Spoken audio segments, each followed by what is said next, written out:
میں بڑے درد سے کہتا ہوں ہمارے گھروں میں سیاست چلتی ہے، بچے میری مٹھی میں رہیں، سسرال والے میری مٹھی میں رہیں، محلے والے میری مٹھی میں رہیں، برادری والے میری کوئی نہیں رہتے میاں یہ مٹھی چھٹی میں، کوئی نہیں رہتے۔ مجھے ایک بزرگ کہنے لگے 5 بچے ہیں ایک بھی نہیں سنتے، تو میں نے کہا بابا جی اتنی مجبوری کیا ہے بچوں کو سنانے کی؟ آپ نے جو سنانا ہے رب کو سنائیں، جتنی دیر ان پر دھیان کرنا ہے اتنے نفل بڑھا دیں، ان کو موج کرنے دیں۔ آپ کتنا کو انہیں قائل کریں گے اور کتنا کو مائل کریں گے، یہ تو اسی طرح کا سلسلہ ہے۔ جتنی سیاست ہم لڑاتے ہیں نا لوگوں کو سیٹ کرنے میں، اگر اس سے آدھا وقت بھی اپنے رب کو راضی کرنے میں لگائیں نا تو رب راضی ہو جائے تو لوگوں کے دلوں میں محبت پیدا فرما دیا کرتا ہے۔ نظریاتی بنے، توجہ اتنی بندوں پہ توجہ کرنا، اتنی سیاست کرنا، اپنے آپ کو ہر وقت لوگوں میں گڈ بک میں، کوئی ضروری ہے کہ سارے لوگ ہمیں اچھا ہی کہیں؟ کوئی ضروری ہے؟ کوئی ضروری نہیں۔ کوئی ضروری ہے کہ ہر وقت آپ یہی کہیں کہ ہر کونے سے میری تعریف ہی اٹھے؟ کوئی ضروری نہیں میرے بھائی۔ نظریاتی ہو جائیں، توجہ اللہ رسول کی جانب، توجہ اللہ والوں کی جانب۔ باقی یہ دنیا کی سیاست اس میں تھوڑی کمی بھی لائیں۔ دیکھیں رسول پاک صلی اللہ علیہ وسلم نظریہ کیا دیتے ہیں؟ ایک جنگ سے واپسی ہے، حضور آرام کر رہے ہیں، صحابہ تھوڑا سا ہٹ کے ادبن دور دور ہو کے لیٹ گئے، سرور کائنات علیہ السلام بھی آرام کرنے لگے تو تلوار اتار کے درخت کی ٹہنی سے لٹکا دی، حضور بھی آرام فرما۔ ایک بندہ آ گیا، تلوار اتار لی، حضور پر تان لی، اور محبوب علیہ السلام فرماتے ہیں آنکھیں سوتی ہیں دل تو میرا جاگتا رہتا ہے۔ اس نے تلوار تان لی۔ اللہ کرے میں آپ کو بات سمجھاؤں، بھئی اچانک کو یہاں بندوق رکھ دے، اس وقت ہم نے دیکھنا ہے کہ بلڈ پریشر کتنا ہو گیا ہے، پھر دیکھنا ہے کہ اس وقت خون کے مد و جزر کا کیا حال ہے۔ اچانک وہ دیکھو نا میرے عزیز، رات کو 2 بجے ویسے ہی چھت پہ بلی ہو اور بندے کو کہہ دے کہ چور ہے، تو مجھے بتائیں حال کیا ہوتا ہے؟ ویسے انسان کی نفسیات ہے نا۔ لیکن جو نظریاتی بندے نا، نظریاتی، ڈاکٹر نے کہہ دیا، ایک بندہ نظریاتی نہیں تھا، ڈاکٹر نے کہہ دیا تو ہفتے میں مر جائے گا، تو وہ 3 دنوں میں مر جاتا ہے۔ ایک نظریاتی ہے، ڈاکٹر نے کہا 1 ہفتے کے بعد آپ دنیا سے رخصت ہوں گے، تو اس نے کہا ڈاکٹر صاحب آپ جو کہہ رہے ہیں اپنے علم کے مطابق کہہ رہے ہیں، ہونا وہ ہے جو میرے رب کریم نے چاہنا ہے، یہ کئی سال بھی نکال سکتا ہے، شرط یہ ہے کہ ہم نظریاتی ہوں۔ ہماری سیاست ہی ختم نہیں ہوتی، ایک جگہ میں خود جاتا ہوں بندے راضی کر رہا ہوں، جہاں میں نہیں گیا وہاں بیٹا بھیجا، تو ولیمے پہ ہویا، چھوٹے بھائی سے کہا تو فاتحہ کہا، سارا دن بندے راضی کرنے میں وہ پھر نہیں راضی ہوتے۔ حضرت مولا علی فرمایا کرتے تھے یہ اس طرح ہے جس طرح چرواہے کی بکریاں ہیں، ادھر والی گھیر کے لاؤ تو ادھر والی نکل جاتی ہیں، ان کو گھیرو تو ادھر والی نکل جاتی ہیں۔ تو ضرورت کیا ہے؟ رب کی جانب توجہ کرنا، اللہ پہ بھروسہ کرنا۔ اس نے تلوار حضور پہ تان لی، او بھائی کیا ہوا ہے؟ آپ کو عرض کیا آپ خاموش ہوں، اللہ آپ کو خوش رکھے اور یہ آنا جانا بھی بند کریں، آپ کو اللہ تعالیٰ بڑی ساری جزائے خیر دے۔ کچھ بندے بزدل ہوتے ہیں، انہیں تقریر نہ بھول جائے کہیں۔ آپ میری بات سنیں، آپ کی مہربانی، اللہ آپ کو سلامتی عطا فرمائے۔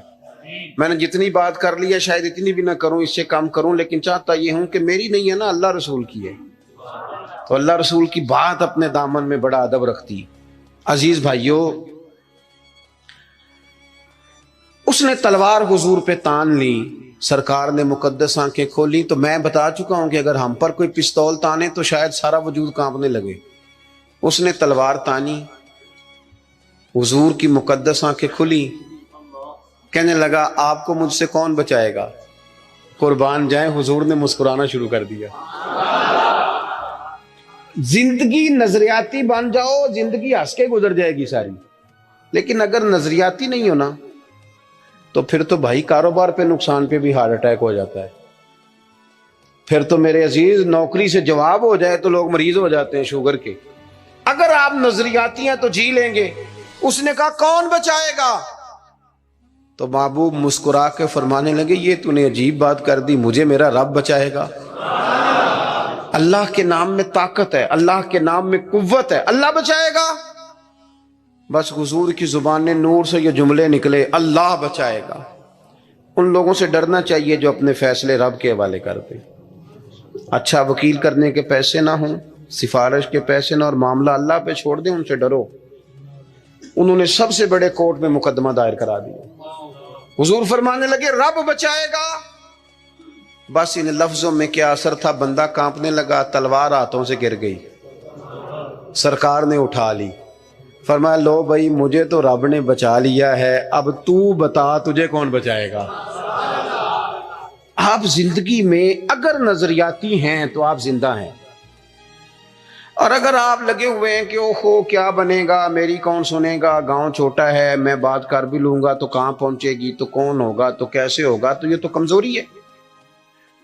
آپ کے ذمے تو کہنا ہے، پہنچانا تو اللہ کریم کی بارگاہ کرم کے فضل کا نتیجہ ہے، یہ اللہ بچائے گا۔ اس کے ہاتھ سے تلوار گر گئی، حضور نے اٹھا لی، فرمایا مجھے تو رب نے بچا لیا ہے، اب تو بتا تجھے کون بچائے گا۔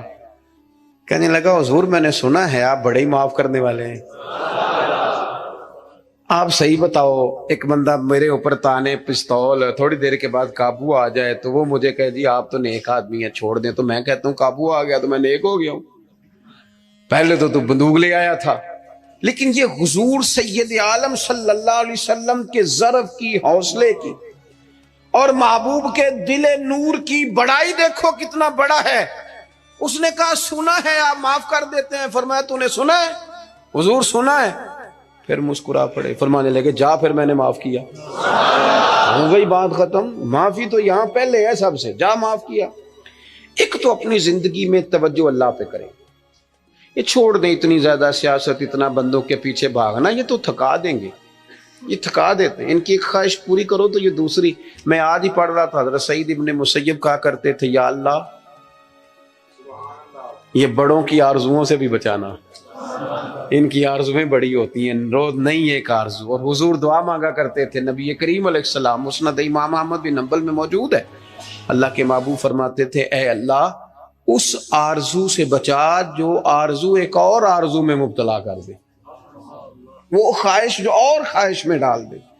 تو ایک تو توجہ اللہ پہ کریں، دوسری بات زندگی کو، بود و باش کو، اس کو سادہ کریں۔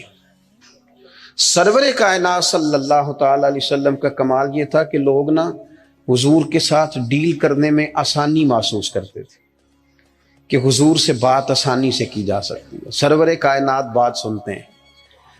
یہ جو ہمیں شوق ہے نا سہولتوں کا، یہ ضرور لیں، کوئی بھی سہولت منع نہیں، لیکن اپنے آپ کو سہولتوں کے ساتھ زندہ رکھنا ہے۔